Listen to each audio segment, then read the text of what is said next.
사도행전 13장 1절에서 3절까지 보시겠습니다. 자, 1절에서 3절까지 다 같이 읽겠습니다. 시작. 이제 안디옥에 있던 교회에 어떤 대언자들과 교사들이 있었으므로 곧 바나바라는 미겔이라 하는 시몬과 구레네 루기오의 사분용주 헤롯과 천천히요. 그들이 주를 섬기며 금식할 때에 성령님께서 이르시되 내가 바나바와 사울을 불러서 시키리를 위해 그들을 내게로 구별하라 하시니 그들이 금식하며 기도하고 그들에게 안수한 뒤 그들을 보내니라. 아멘. 기도하겠습니다. 하나님, 참 우리에게 이 귀한 영적 생명 하나님께서 예수 그리스도의 복음을 통해서 오게 하시고 오늘 참 이까지 온 이 복음으로 인해서 주님의 이름을 높이며 다시 한번 기억하고 주께 영광을 돌리기를 원합니다. 하나님, 참 성교의 달을 맞이해서 땅끝까지 이르러 내 증인이라는 되리라는 말씀이 참 아름다운 영적 부담으로 오게 하시고 육신과의 싸움에서 승리하는 저희들이 될 수 있도록 주여 인도하여 주옵소서. 오늘 참 귀한 성도들이 믿음을 가지고 이곳에 왔습니다. 주님, 영육간에 강건케 하여 주시고 오직 우리 하나님께 영광을 돌리는데 부족함이 없도록 주님 인도해 주시며 연약한 지체들 속히 완쾌되어서 우리와 함께 주님을 참 연합케 하는데 쓰이게 하시고 또 우리 육신에게 지지 않도록 주님 인도하여 주시고 성령의 참 감동하심이 그들에게도 함께하여 주시옵소서. 오늘 또 온라인으로 이렇게 예배드리는 영혼들도 있습니다. 주님, 그들의 마음을 인도하시고 또 환경을 주장해 주셔서 아버지 하나님 또 속히 복음을 전하는데 방해가 되지 않도록 우리를 귀하게 들어쓰시기 위하여 이 코로나가 참으로 참 끝이 나고 우리가 정상적인 복음 전하고 주님께서 분반 일을 잘 감당할 수 있는 교회로 세움을 얻을 수 있도록 아버지여 인도하여 주시고 또 아버지 뜻대로 모든 것이 이루어지게 하옵소서. 오늘도 귀한 시간을 감사합니다. 말씀하실 때까지 이 진리 안에서 성령 인도하심 가운데 아버지의 뜻을 알고 우리가 여기에 참 반응을 보이며 또 믿음에 굳게 서서 참 주님께서 우리에게 부음하신 귀한 사역들 잘 완수할 수 있도록 말씀의 귀한 복을 허락하여 주옵소서. 예수님의 이름으로 기도하옵나이다. 아멘.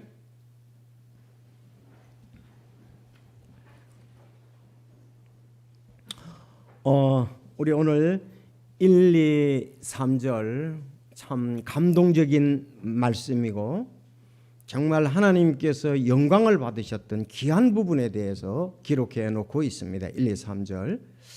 자, 우리가 이 자리에 앉아 있는 것은 결론적으로 오늘 이 말씀 때문에 그렇습니다.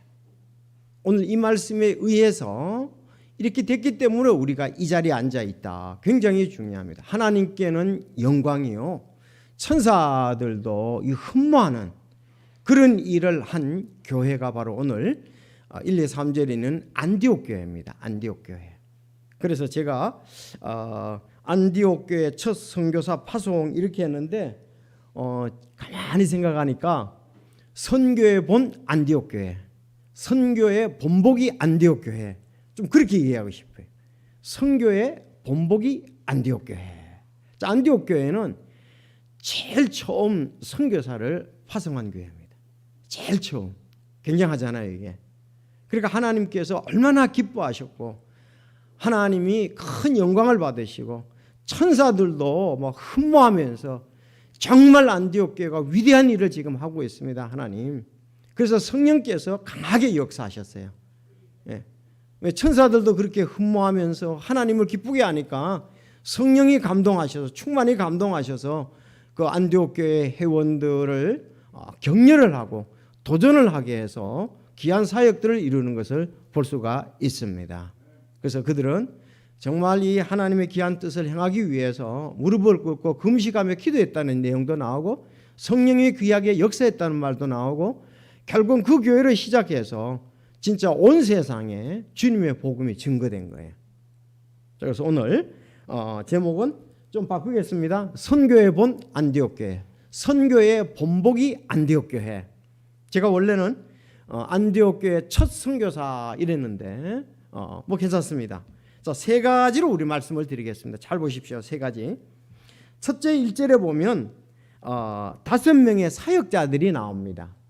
이 사람들이 대언자고 교사였다 그랬습니다. 1절에 5명의 대언자들과 교사들이 나오고 있습니다. 그래서 첫 번째 안디옥 교회에 5명의 사역자들 따라합시다. 안디옥 교회의 5명의 사역자들. 1절은 그거에 대해서 말씀하고 있습니다. 5명의 사역자들. 그걸 살펴볼 것이고요. 두 번째 안디옥 교회는 바나바와 바울을 선교사로 구별을 했습니다. 2절에 자 2절 자 1절 한번 읽어볼까요? 그럼 1절 시작. 교사들이 있었는데 곧 바나바, 니게르라는 시몬, 구레네 루기오, 사북형제 헤롯과 함께 양육을 마나엔, 사울이더라. 그래서 5명입니다. 2절 시작.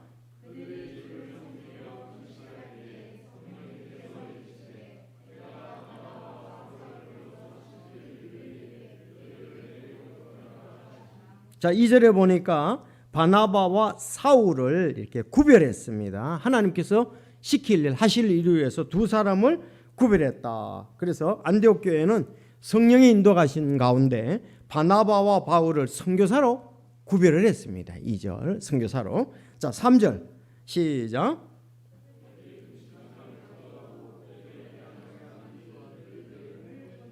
네, 그들이 금식하며 기도하고 그들에게 안수한 뒤 그들을 보내니라. 그래서 안디옥 교회는 바나바와 바울을 선교사로 보내게 됩니다. 이 바나바와 바울, 여기 사울이라고 되어 있습니다만은 사울이라는 이름이 바울로 바뀌지요. 9절에 그렇게 나옵니다. 본문에서 9절에. 그래서 왜 목사님이 사울이라고 했는데 왜 바울이라고 했느냐, 저거 그렇게 물을 수 있겠는데 대답은 13장 9절에 나옵니다. 9절. 자, 9절 한번 읽어보세요. 시작.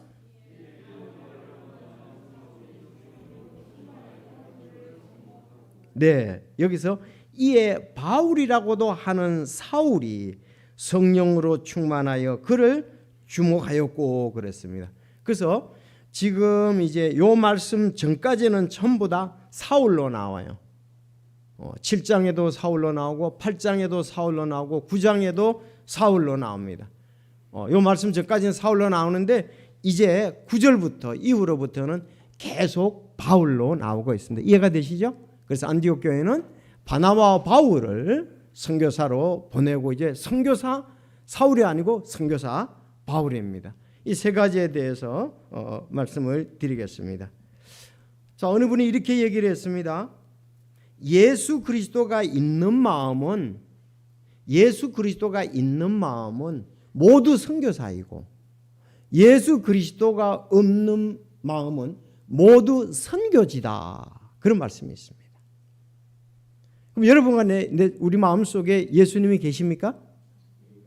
우리 마음속에 예수님이 계시면 모두 선교사입니다.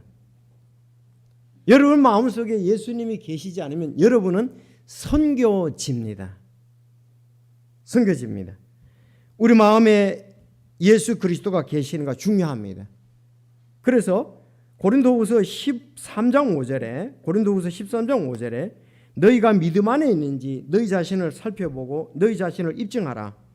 예수 그리스도께서 너희 안에 계신 줄을 너희가 스스로 알지 못하느냐.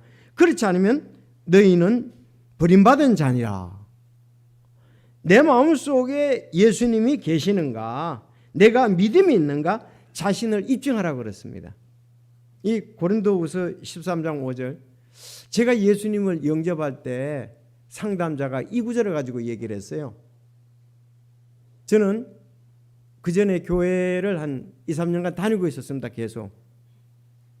그런데 이 말씀을 가지고 우리 형제가 그때는 이제 호칭상 그렇게 불렀는데 교회를 나오니까 믿음이 있는가, 그리고 예수님이 마음속에 있는가를 묻더라고요. 그래서 내가 갑자기 아니 나는 이렇게 교회를 다니고 예정돼 있으면 이거 믿는 게 아닌가 나오고 하니까. 그런데 이제 구체적으로 나한테 적용을 시키는 거예요, 그분이. 그런데 내가 다니곤 했지만은 정말 죄를 해하게 하고 예수님을 영접한 일이 확신 있는 믿음은 없었습니다. 그때부터 이제 상담이 시작이 됐습니다. 자, 그래서 내가 이제 죄를 자백하고 예수 그리스도를 내 마음에 모셔드림으로 내가 이제 우리 안에, 내 안에 너희가 믿을 때 예수 그리스도께서 너희 안에 계신다고 그랬잖아요. 믿음에 대해서 확실치 않았다는 이 말입니다. 다녀도 또 예수님에 대해서 바르게 알고 묻지 못하고 내가 죄인인 것을 구체적으로 모르고 이렇게 다녔던 거죠. 그래서 여러분 자신을 살펴보십시오. 여러분의 마음속에 예수 그리스도가 계신가? 여러분이 예수님이 계시지 않으면 여러분 선교지로서 예수님을 믿어야 됩니다. 그러나 예수님이 우리 마음에 계시다면 우리는 선교사입니다. 원래 선교사라는 말이 보냄을 받은 자라는 말이거든요. 보냄을 받은 자. 이 사도라는 말과 같습니다. 사도라는 말도 이제 보냄을 받은 자 이런 뜻인데, 그래서 보냄을 받은 국내에서 또 우리가 예수님을 전하는 거 이것도 이제 외국에 가서 전하니까 타국에 가니까 선교사라고 얘기를 하는 거예요. 전도라는 말은 외국이나 국내나 똑같습니다. 이제 외국에서 하니까 이제 선교사라고 그렇게 미셔너리라고 이렇게 불러주고 있습니다.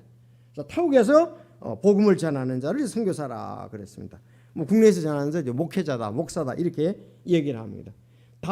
둘 다 전도는 예수 그리스도의 복음을 불신자들에게 전하는 것입니다. 그래서 안디옥 교회 성도들은 안디옥 교회 성도들 가운데 지금 오늘 결국은 여기 대언자와 교사라 그랬습니다. 두 사람은 가는 선교사가 됐고 성도들은 보내는 선교사가 됐습니다. 가는 선교사, 보내는 선교사.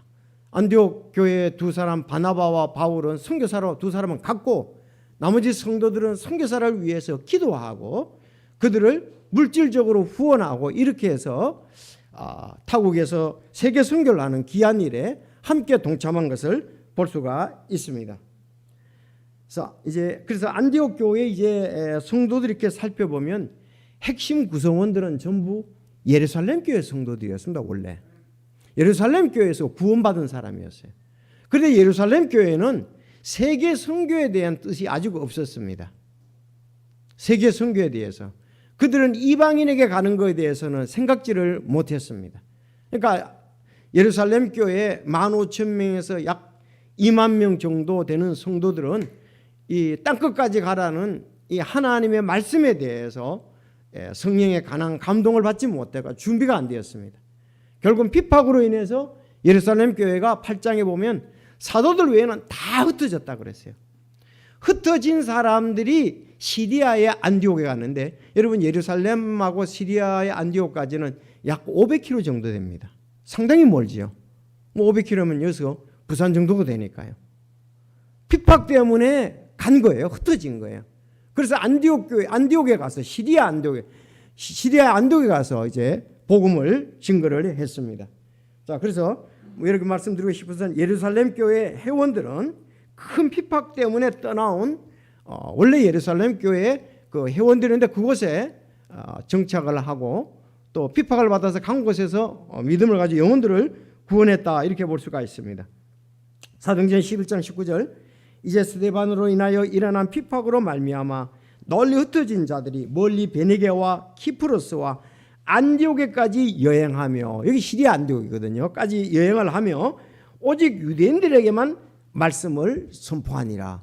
유대인들이고 유대인들에게 말씀만 선포했는데 나중에 성령께서 역사하셔서 이방인들에게도 안디옥에서 복음을 증거를 하게 되어서 대부분의 안디옥 교회는 유대인 성도들이었지만 거기에 나중에 이방인 성도들도 믿게 되어서 혼합되어 있죠. 그러나 영적으로는 같습니다. 유대인도 구원받아서 하나님의 자녀가 됐고 이방인도 구원받아서 하나님의 자녀가 됐습니다. 자, 당시요 이 시리아 안디옥에는 많은 사람들이 살고 있었습니다. 모든 길은 로마로부터라는 말이 있잖아요. 그래서 이 로마 나라의 제일 인구가 많은 도시가 이탈리아 로마고요. 다음엔 이집트의 알렉산드리아였습니다. 세 번째가 시리아 안디옥이에요. 로마의 통제를 받고 있는 나라에서 그제 이제 이탈리아 로마 거기 자기들 거기서 인구가 이제 제일 많고요. 다음에 이집트 알렉산드리아, 세 번째가 시리아 안디옥이었습니다. 그래서 약 4, 50만을 잡는 거예요. 그 당시에 4, 50만이면 굉장한 거죠. 그러니까 하나님의 역사심입니다.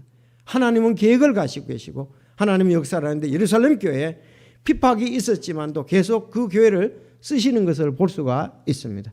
그들이 핍박 때문에 시리아 안디옥에 가서, 여러분 핍박의 목적은 그 종교를 없애버리거나 약화시키는 게 목적이었잖아요.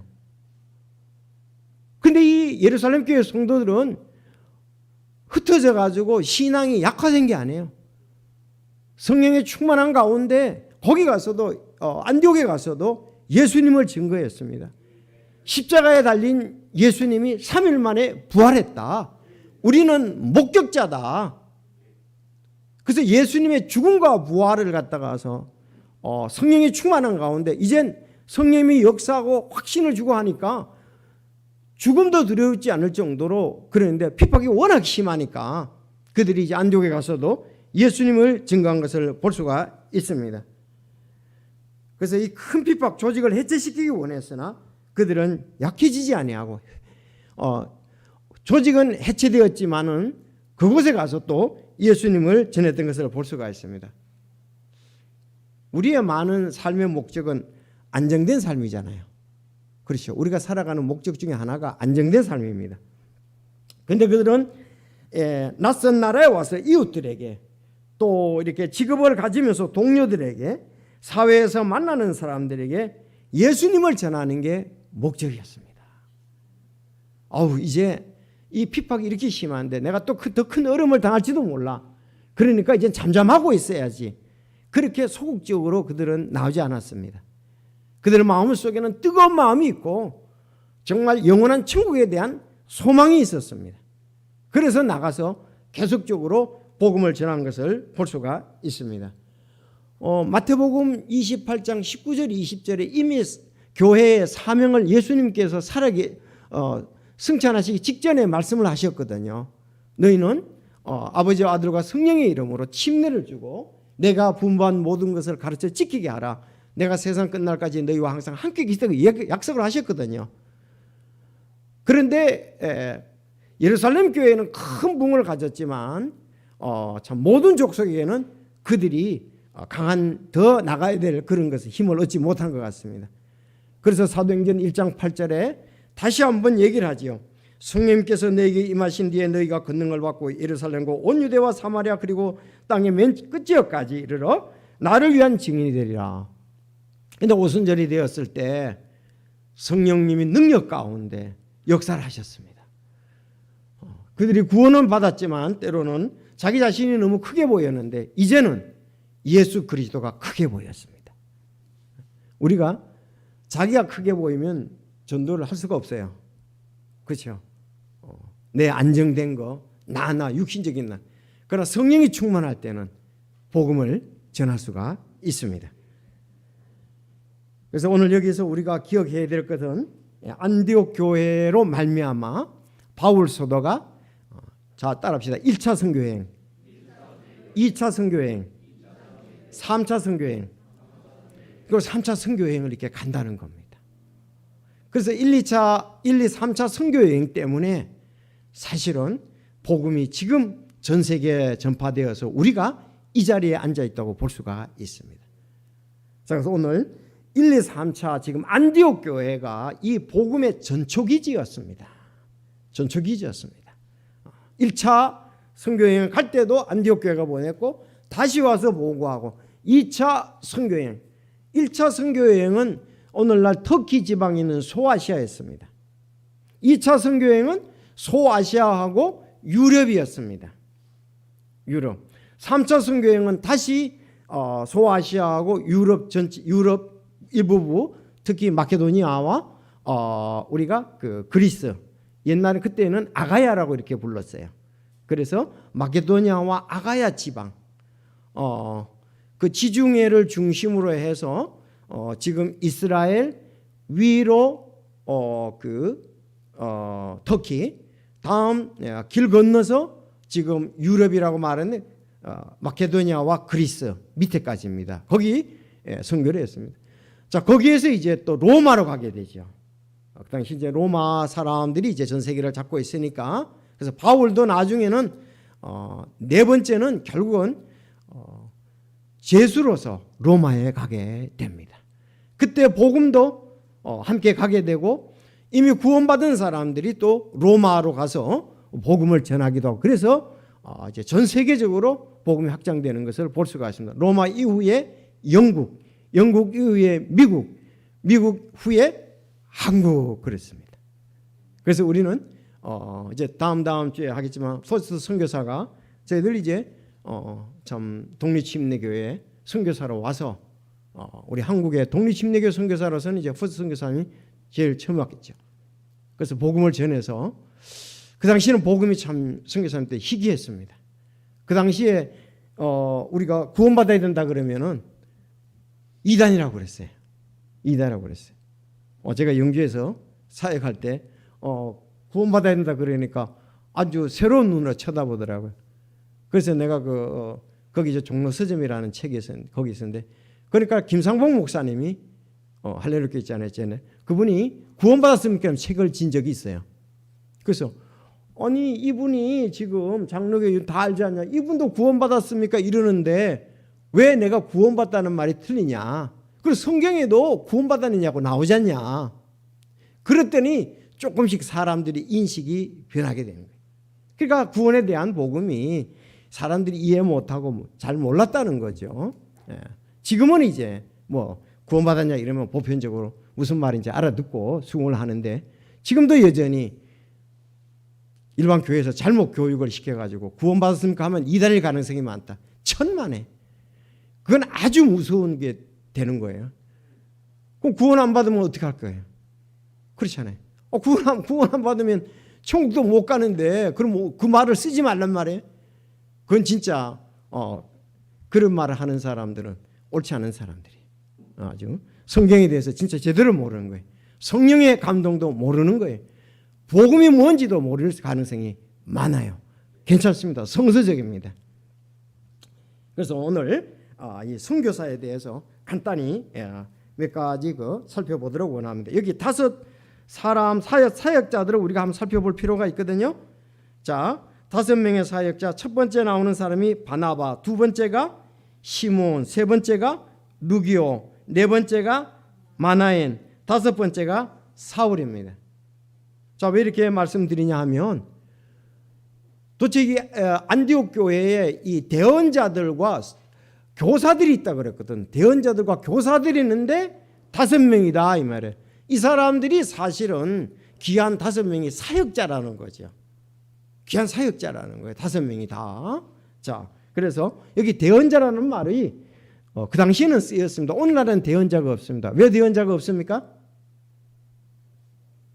성경이 다 완성됐기 때문에 그렇습니다. 성령의 감동으로.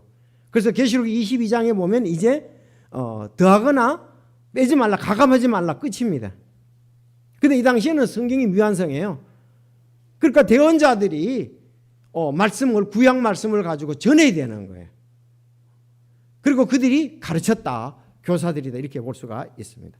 여기 참 귀한 사역자들 5명을 소개하는데, 그 이름과 그 지역과 한 일에 대해서 성경이 간략하게 나와 있기 때문에 말씀을 드리는, 첫째 이 바나바라는 대언자 교사입니다. 바나바. 여러분 참 이 바나바와 같은 사람만 있으면은 교회가 발전하죠. 이 귀한 사람입니다. 바나바는 키프로스, 기브로 사람이에요. 구브로라고 나오죠. 옛날 성경 구브로. 키프로스입니다. 근데 이 사람은 레위 사람, 유대인 레위 사람인데 그가 사도행전 4장 36절에 보면 예루살렘 교회에 가서 섬긴 사람입니다. 자, 사도행전 4장 36절에 보면 사도들이 키프로스 지방 출신의 요새라는 레위 사람에게 사도들이 바나바라는 이름을 주었는데, 그것을 번역하면 위로의 아들이라는 뜻이라. 그가 땅이 있으므로 그것을 팔아 그 돈을 가져다가 사도들의 발 앞에 두니라. 그렇게 되어 있습니다. 그 그리고 11장 22절에도 이 사람에 대해서 나오는데 그는 선한 11장 24절. 자, 바나바에 대해서는 사도행전 4장 36절과 사도행전 11장 특히 24절에 말씀하는데 따라합시다. 그는 선한 사람이요 성령과 믿음이 충만한 사람이더라. 많은 사람들이 죽게 더해졌더라. 그때 바나바가 사울을 찾으러 다소로 떠나서 그렇게 되어 있습니다.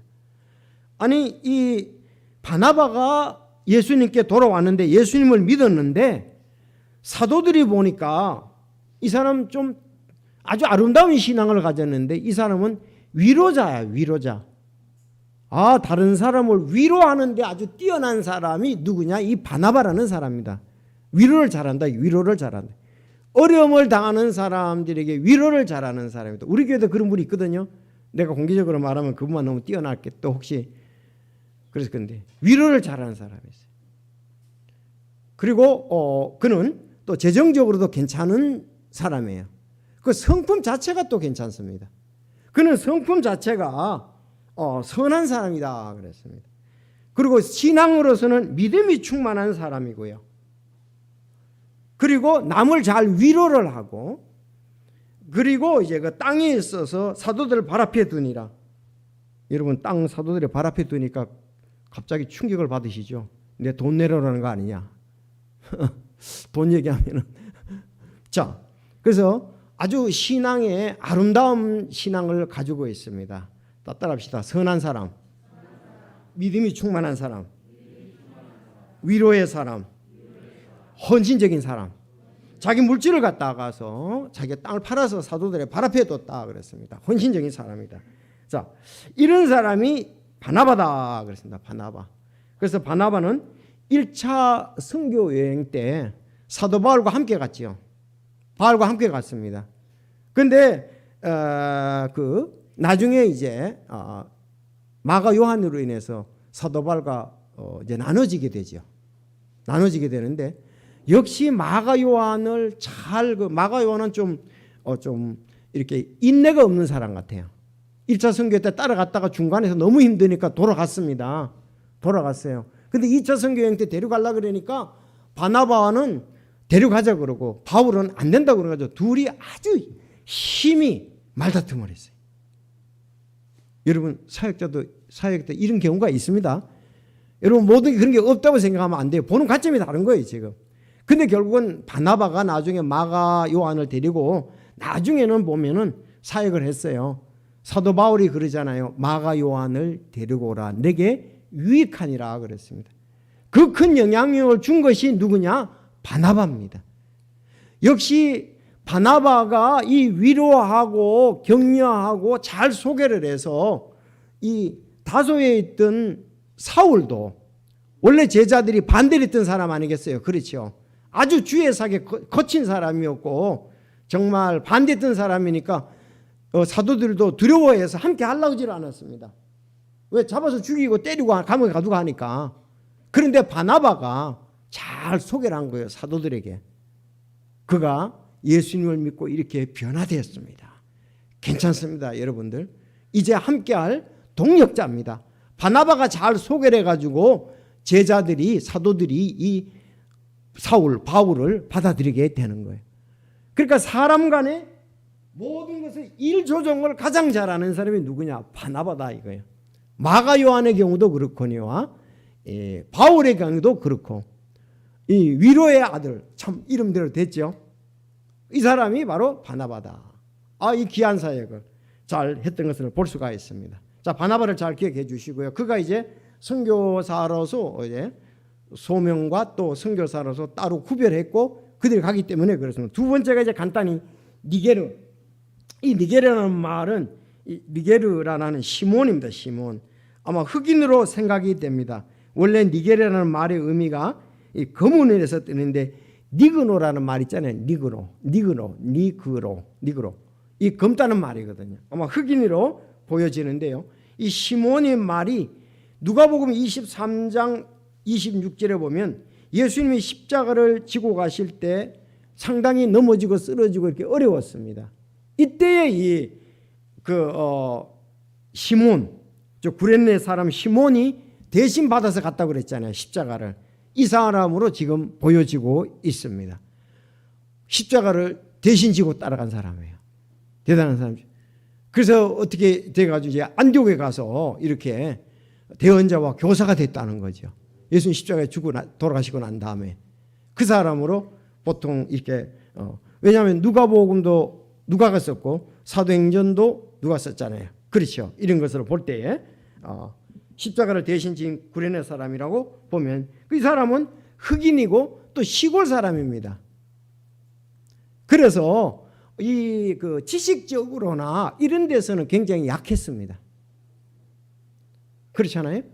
오죽하면 베드로와 요한도 이 어부들이 뭘 아느냐, 지식이 약한 줄 알았는데 성령 충만한 다음에 안다고 그랬잖아요.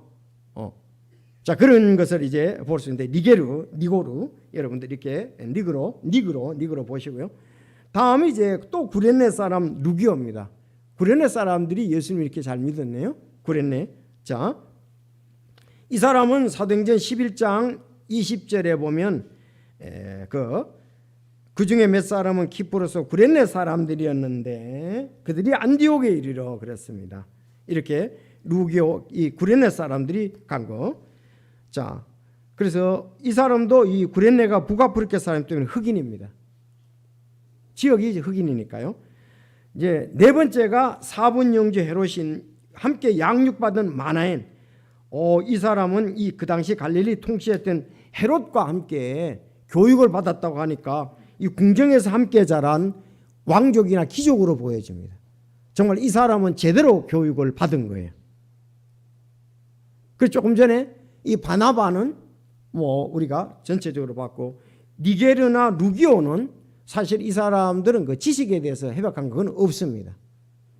그런데 여기 마나에는 상당히 이 사람은 그 왕궁에서 교육받은 헤롯과 받은 귀족이다 이렇게 볼 수가 있습니다. 제대로 교육을 받은. 마지막으로 사울입니다. 사울이 누가 된다 그랬죠? 이름이 바울. 이 사울은 바리새인이고 학문의 중심지인 길리기아 다소에서 태어났고 로마 시민권을 가지고 있고 예루살렘에서 가말리알 문화에서 수학을 했습니다. 아주 그야말로 이 사도 바울은 율법학자예요. 율법학자가 아주 뛰어난 사람입니다. 이 가말리엘 문화생이다. 가말리엘 제자라 그러면은 그 당시 알아줄 정도니까요. 자, 여기 5명을 보면서 우리는 어떤 생각을 할 수가 있습니까?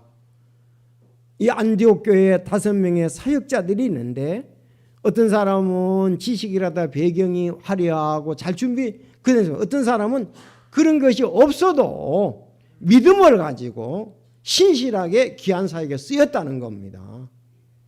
그래서 이 교회 안에는 다양한 계층의 다양한 사람들이 있습니다. 그런데 우리가 자기 자신을 하나님께 온전히 드리고 귀하게 사용될 수 있도록 이렇게 들을 수가 있다는 겁니다. 로마서 12장에서 우리가 한 몸에 많은 지체를 가지고 있대. 모든 지체가 같은 직무를 가지고 있지는 않다. 그렇게 말했습니다. 각 사람이 선물을 받은 대로 하나님의 여러 가지 은혜를 받은 선한 청지같이 선물을 써서 섬기라. 그렇게 말씀했습니다. 여러분, 여기 있는 우리 모두는 하나님께서 주신 은사 선물들이 있습니다. 그것으로 주님을 기쁘게 하기 위해서 또 주님께 영광 돌리기 위해서 우리는 이 자리에 있습니다. 어떤 사람은 물질이 풍부한 사람이 있고 어떤 사람은 지식이 풍부한 사람이 있고 어떤 사람은 또 이렇게 성경에 대한 배경에 대한 지식이 풍부한 다양한 사람들인데 합력하여 선을 이루면서 우리의 귀한 선물을 가지고 주님을 섬기게 된다. 저는 하나님께 감사를 드립니다. 사실 저희 승리교회에 참 우리 귀한 집사님들과 청년들이 지금 하나님을 더 많이 배우죠. 이미 신학교를 졸업한 우리 집사님들, 또 배우는 집사님들, 청년들 정말 하나님의 말씀을 잘 알고 또 선교사로, 목회자로, 교회 집사로서 성도로서 섬기기 위해서 준비하고 있으니 장래가 밝다. 우린 이 귀한 사역을 이루어야 됩니다. 지금 교회에 목회자들이 연세는 많은데 사역자들이 없는 경우가 있잖아요. 도전을 받으시고 정말 이 선교사로서 또 이 안디옥 교회처럼 그 교회에서 대원자와 사도로서 대원자와 교사로서 이렇게 비록 지식이 많고 물질적 그 관계 없이 우리가 선물로서 섬길 수가 있다는 겁니다. 여러분들 꼭 기억하시고 각 사람이 선물로 받은 대로 하나님의 여러 가지 은혜를 맡은 선한 청지기로서 서로 그 선물을 써서 섬기라. 우리에게 준 귀한 선물, 은사를 가지고 하나님을 섬기는 것이 우리는 중요하다는 겁니다. 우리 각자에게는 하나님이 주시는 상급이 있습니다. 목사에게는 주는 것이 아니고 온 성도들이 자기가 맡은 일을 할 때 그 일에 대해서 하나님 보시고 상을 주신다는 말씀입니다. 이제 두 번째, 세 번째 간단하게 했습니다. 이 바나바와 바울을 선교사로 구별하라고 그랬는데 하나님께서 그렇게 구별하라고 그랬어요. 2절에 보면 그들이 주를 섬기며 금식할 때에 성령님께서 이르시되 내가 바나바와 사울을 불러 시킬 일을 위해 그들을 내게로 구별하라 하시니 그렇습니다. 그들이 주님의 일을 할 준비를 갖추고 있었습니다. 성도들이. 그래서 뭘 했습니까? 주를 섬기며 금식했다. 성도들이 준비가 잘 돼 있었어요. 주를 섬기며 금식했다. 하나님의 뜻이 어디 있는가? 하나님은 우리를 어떻게 쓰시겠느냐? 이 핍박 가운데서 우리를 어떻게 쓰시겠느냐? 성도들이 그러면서 주를 섬기면서 금식했다. 이게 교회에서 중요한 일이죠. 하나님의 뜻을 하고 어떻게 사역을 할 것이냐 그 생각을 해야 되는데 우리가 아니란 생각만 가지고 세상에서의 어떻게 편안한 이런 것 한다면은 하나님의 성령이 강하게 역사할 수가 없겠죠. 그래서 성도들은 주를 섬기면서 금식할 때에 성령님의 음성을 들을 수가 있었습니다. 성령님께서 이르시되 내가 바나바와 사울을 불러 시킬 일을 위해 그들을 내게로 구별하라 그랬습니다. 그들 마음속에 계신 성령님께서 바나바와 사울을 불러 시킬 일을 위해 구별하라니까 전부 순종을 했습니다. 순종을 했습니다. 자, 그러니까 바나바와 바울은 안디옥 교회 5명의 지도자들 중에 사실 중요한 위치에 있었습니다. 왜냐하면 안디옥 교회가 설립해서 발전하는데 두 사람이었어요. 예루살렘 교회에서 안디옥에 막 영혼들이 모이고 핍박 가운데 모이고 하니까 안디옥 교회 사도들이 얘기 본 거예요. 제자들이 야 안디옥 교회 그냥 두면 안 되겠다. 누구를 파송해야 되겠다. 파송하려고 할 때 파송된 사람이 바나바였습니다. 바나바는 아까 얘기한 대로 좋은 자질을 가르치는 자질을 가지고 있죠. 선한 사람이고 위로자고 또 그는 성령에 대해서 충만하고 이런 그 바나바를 찾았는데 바나바는 자기 혼자가 할 수가 없으니까 어떻게 했어요? 다소에 있는 사도 바울을 데리고 온 거예요. 둘이 1년간 사역을 했는데 거기에서 뭐라고 이름을 받았죠? 안디옥 교회 사람들이 안디옥에서 비로소 그리스도인이라는 이름을 받아요. 그리스도의 사람들이라. 그러니까 두 사람이 교회를 굉장히 거의 발전을 시킨 거예요. 사실은. 여러분 그런데 두 사람을 선교사로 이제 구별하라 그랬으니까 여러분 안디옥 교회가 좀 충격적이었을까요? 오늘 우리 교회 같으면 오늘날 교회 같으면 상당히 충격적일 수가 있습니다. 왜? 핵심 멤버 두 사람을 내보내면 우리는 어떻게 하라고요? 여러분 교회가요. 목회자가 이동하고 선교사로 보내고 이런 것 때문에 어려움이 많잖아요. 솔직히. 그런데 우리가 주님의 뜻을 더 생각을 한다면 문제가 없습니다. 우리는 너무 자기 일을 생각하는 거예요. 계속적으로 구약의 말씀과 분별을 가지고 우리는 사도 바울을 원해. 우리는 바나바를 원해. 얼마나 위로자고 헌신적이고 섬기고 성령 충만하냐 이거요. 그러니까 우리는 바나바와 바울 같은 사람을 원하지. 이제 세 사람, 이 사람 하나에는 그런데 두 사람은 좀 그래도 어떤 지적이 뛰어있는 이렇게 하면은 안 되죠. 성령이 어떻게 역사하시는 걸 봤던 교회입니다. 그럼 문제가 없어요. 여러분 교회는요. 목회자는 교회 대표자고 질서를 위해서 여러분을 존중하고 하지만 이동이 있을 수가 있습니다. 다른 사람들도 이동할 수가 있잖아요. 그런데 중요한 것은 교회의 성도들의 영적 수준과 무엇을 바라보고 주님을 섬기냐는 것이 중요하다 이거예요. 목회자에 의해서 너무 좌우되는 교회는 약한 교회죠. 안디옥 교회는 목회자에 의해서 좌우되지가 않았다. 결국은 이렇게 볼 수 있습니다. 제일 두 사람이 제일 핵심 멤버였잖아요. 그래서 이런 것을 보면 우리는 각자가 믿음을 강하게 할 필요가 있고 각자가 주님의 뜻을 알고 섬길 필요가 있다 이거예요. 목회자가 바뀌어도 열심히 섬기고 안 바뀌어도 열심히 섬기고 나와 주님과의 관계가 더 중요하다는 것을 여기서 말씀을 통해서 볼 수가 있습니다. 자, 그래서 정말 이 교회가 상당히 요동할 수 있는 상황이었지만 오늘 같으면은 그들은 그러지 않았다. 여러분, 오늘날 성도들은 많은 경우에 대리만족을 하는 거예요. 대리만족을 하는 거예요. 목사님이 이런 병이다 그러면 와 우리 목사님이 이렇게 하면 이렇게 나온다고요. 우리는 하나님 앞에 각자의 믿음을 보여야 됩니다. 목사님은 목사님의 상을 받고 여러분은 여러분의 상을 받지 않습니까? 그렇죠? 제가 이렇게 설교를 자유롭게 할 수 있는 것도 감사한 일이네요. 만약에 그렇지 않으면 무언가 또 변명하려고 저러시나 표적 설교한다고 그럴 텐데. 자, 그래서 바울은 성경 박사고 열정이 있는 목사였고 바나바는 진짜 인격적으로 가장 훌륭한 목회자였다.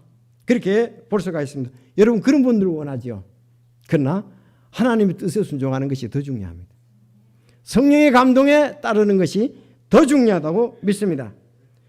그래서 이분들이 선교사를 가도 교회는 시끄러울 것도 없고 이탈도 없고 약화될 것도 없다 이거예요. 선교 사역도 중요하고 개교의 사역도 중요합니다. 다. 그래서 이들은 선교 사역을 크게 봤는데 진짜 성령님이 역사하셔서 지금 하나님께서는 어떻게 했어요? 전 세계를 바라보고 두 사람을 파송하기를 원하잖아요. 하나님께는 두 선교사가 좋았던 거예요. 두 사람을 원했던 거예요. 여기 세 사람보다도 두 사람을 하나님은 원했습니다. 왜? 전 세계를 보고. 사실은 사도 바울은 이미 구원받을 때 소명을 받았잖아요. 내가 이방인과 왕들을 위해서 너를 갖다가 특별히, 사도 바울은 특별히 구원받았잖아요. 다마스커스 도상에서. 이거 정말 주님의 역사죠. 보통 우리 바울과 같이 그렇게 구원받지 않습니다. 그렇죠? 이 특별한 경우예요. 그런데 이렇게 준비된 사람, 하나님이 준비된 사람을 보내려고 하는데 교회가 육신적으로 생각해서 잡아서는 안 되겠죠. 그들은 역사에 순종했던 것을 볼 수가 있습니다. 사도 바울은 선교사로서 소명을 받는 사도행전 9장 15절에 잘 나타나고 있습니다. 그래서 스폴전 목사님은 이런 얘기를 했어요. 좀 가능하면 목회의 길에 덫을 찾지 말라. 일단 선택했으면 생명을 걸고 사역을 감당해야 된다. 정말 바나바와 바울은 마가 요한은 안 됐지만은 두 사람은 생명을 걸고 할 사람이니까 하나님께서 이미 그들을 보냈다 이렇게 볼 수가 있습니다. 이들은 성령의 인도하심을 따랐던 것을 볼 수가 있고 그들은 바울은 뭘 가지고 나갔습니까? 두 사람은 이제 마지막에 얘기했지만 복음을 가지고 갔습니다. 다른 걸 가지고 간 것이 아니에요. 복음을 가지고 갔다는 것을 볼 수가 있습니다. 그래서 바울이 가는 곳곳마다 많은 영혼들이 구원받아서 주께 돌아오는 것을 우리가 보게 됩니다. 사도 바울은 나중에 강하게 얘기합니다. 우리는 십자가에 못 박힌 그리스도를 선포하니 그것은 유대인에게는 걸려 넘어지게 하는 것이요 그리스도인에게는 어리석은 것이로되 부름을 받은 자에게는 유대인에게나 그리스도인이나 그리스도는 하나님의 권능이요 하나님의 지혜니라. 여러분 복음이 가장 중요한 것을 여러분 믿으시기를 바랍니다. 십자가에 못 박히신 예수 그리스도를 선포하는 것이 가장 중요한 것을 믿으시기를 바랍니다. 그래서 하나님의 어리석음이 사람보다 지혜롭고 하나님의 약함이 사람보다 강하니라. 두 사람을 구별했는데 우리도 함께 합시다. 그래서 하나님께서 역사하실 때 구별할 때 우리도 하나님의 먼 뜻을 바라보고 두 사람이 전 세계를 복음화시키는 데에 이 귀한 일을 맡아서 지금 하고 있잖아요. 그렇죠? 얼마나 귀한 일이겠어요. 그래서 첫 선교사로서 두 사람을 파송했는데 금식하고 기도하고 그들에게 안수를 했습니다. 안수를 한다는 것은 위임한다는 얘기예요. 인정한다는 얘기입니다. 그들에게 사역을. 오늘날은 안수식이 너무 거창해서 돈이 많이 들어서 문제입니다. 일보다도. 안수식이 너무 화려해. 그들은 금식하면서 일이 더 중요하게 봤습니다. 그래서 그들에게 안수한 뒤 그들을 보냈다 그러는데 여기 이분들은 하나님의 역사에 성령이 인도하는 사역자들입니다. 우리는 이 사역을 이들에게 세계 선교 사역을 위임을 합니다. 두 사람 보내면. 그래서 교회가 기뻐하면서 그들을 보낸 걸로 볼 수가 있습니다. 이 선교사의 무기는 뭐냐? 도구가 뭐냐? 성경에 보니까 따라합시다. 이 복음, 하나님의 은혜의 복음, 하나님의 복음, 그분의 아들의 복음, 우리 주 예수 그리스도의 복음, 그리스도의 복음, 화평의 복음, 영존하는 복음, 다 이렇게 다양하게 불렀는데 이 모두 예수 그리스도의 십자가의 죽으심과 묻히심과 3일 만에 부활하심에 관한 내용입니다. 이것도 귀한 것은 없습니다. 한 영혼이 구원받으려면, 하나님의 자녀되고 영존하는 생명을 얻으려면 십자가에 못 박히시고 죽으시고 3일 만에 부활하신 예수, 자기가 죄 있는 거라고 죄를 하고 예수님을 영접할 때 거듭나는 겁니다. 교회 나올 때 아니고 침례받을 때도 아닙니다. 먼저 선교사로 나가기 전에 구원부터 받아야 되는 것이고 이 사역의 기중성을 알아야 나가는 거예요. 그렇지 않으면 똑같이 맹인을 만들고 말아버리는 거예요. 단지 인간적인 사역을 할 수밖에 없습니다. 자, 그래서 도구는 가장 많이 나오는 게 아마 그리스도의 복음 같아요. 내용상 쭉 찾아보니까 많이 나오지만 그리스도의 복음이라고 이렇게 많이 나오는 것 같습니다. 자, 그런데 이들은 뭡니까? 지금 사도행전 4장 11절에 보면 다른 사람으로서는 구원을 받을 수 없다. 천하 인간의 구원을 받은 다른 이름을 우리에게 준 적이 없다고 그랬습니다. 베드로가 그렇게 사도행전 4장 12절은 베드로 설교잖아요. 근데 베드로는 구약의 시편 118편 22절을 가지고 얘기하거든요. 건축자들의 버린 돌이 모퉁이의 머릿돌이 되었다. 그래서 그들은 무기를 가지고, 영적 무기를 가지고, 영혼을 거듭나게 하는 무기를 가지고 가서 선교사로 파송이 되는데, 여러분, 선교사는 선교단체가 보내는 것이 아니라 예수님으로부터 사명을 부여받은 교회가 보내는 거예요. 교회가 제 역할을 안 하니까 이런 사람들을, 구원받은 사람들이 모여서 선교단체가 보내는데, 여러분 마태복음 28장 19절 20절은 교회에 준 사명이지 선교단체에 준 사명이 아닙니다.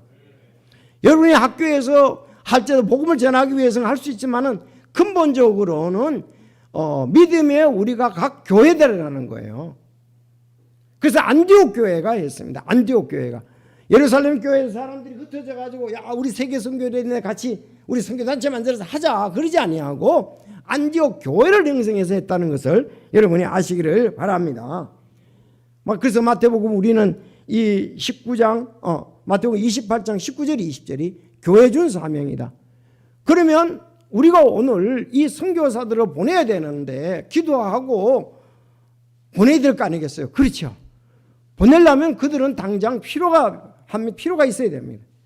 우리 포스 선교사님이 오셔서 미국의 성도들이 계속적으로 필요를 공급해 주기 때문에 승리선서 침례교회가 세워지는데 귀한 그 역할을 하신 거예요. 그래서 일표 목사님이 방송을 듣고 행당동 교회에 방송을 듣고 행당동 교회가 모교로 돼가지고 우리 교회 승리교회를 세웠지 않습니까? 자, 이 구원의 복음이 우리가 중요하다. 그래서 여기 13장 3절에 보내니라 그랬습니다. 보내니라. 그래서 1차 선교여행을 마치고 사도행전 14장 26절 27절에 보면 와서 보고를 하고 2차 선교여행을 출발할 때도 사도행전 15장 40절에 바울은 신라를 택한 후에 형제들에게 주의 은혜를 부탁하고 떠났습니다. 그리고 안디옥에서 다시 18장 22절에 보고하고요. 1차 선교여행 안디옥에서 떠납니다. 2차 선교여행 안디옥에서 떠납니다. 그런데 2차 선교여행 후에 3차 선교여행 때는 도착을 안디옥으로 하지 않고 예루살렘에 도착을 했습니다.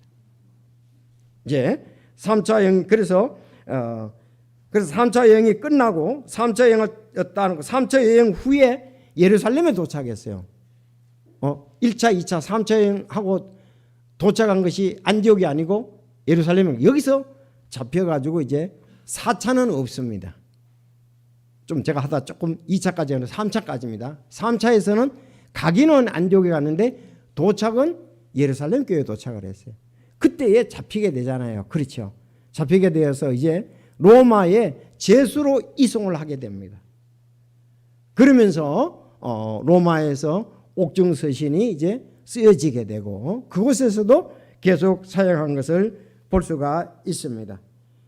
자, 윌리엄 패틀러라는 분이 이렇게 얘기를 했습니다. 교회의 존재 가치가 정당화될 수 있는 것은 교회가 선교의 책임을 이룩하는 것밖에 없다 그랬습니다. 선교를 안 하면 교회 존재가 없는 거예요. 왜? 사명이 교회의 사명이 복음을 전하는 것이고 모든 족속에서 복음을 전하는 것이고 계속해서 땅끝까지 이르러 내 증인이 되라고 했으니까 우리는 그냥 우리만 여기에 머물러 있어가지고 하는 게 아니라 세계 선교를 해야 된다. 1950년 5월 달에 미국 텍사스주의 포스워스에서 빅 박사를 통합해서 이게 독립성서 침례교가 세워지게 됩니다. 독립침례. 그때 120명의 목회자들이 참석을 했습니다. 그래서 나중에 한참 후에 이 독립성서 침례교회가 1960, 70년대는 사천교회가 되었어요. 사천교회가 되면서 선교사를 800명을 내보낸 것으로 볼 수가 있습니다. 그때에 막 이렇게 하니까 미국의 10대 교회 가운데 성서침례교회, 독립침례교회 합쳐서 8교회가 성서침례교회였습니다. 미국의 10대 교회라는 책을 볼 때. 그러니까 초창기에 교회가 이렇게 성경적으로 시작이 되고 선교사를 보낼 때 성서침례가 60, 70년대 굉장히 발전한 거예요.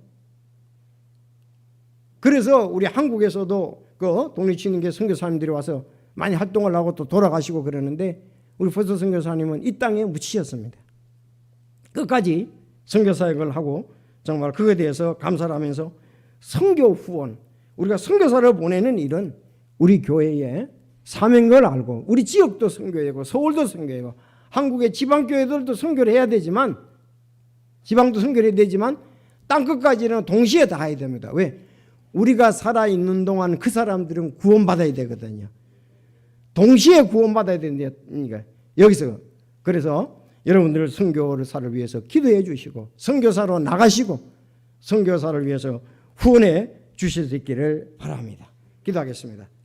하나님 아버지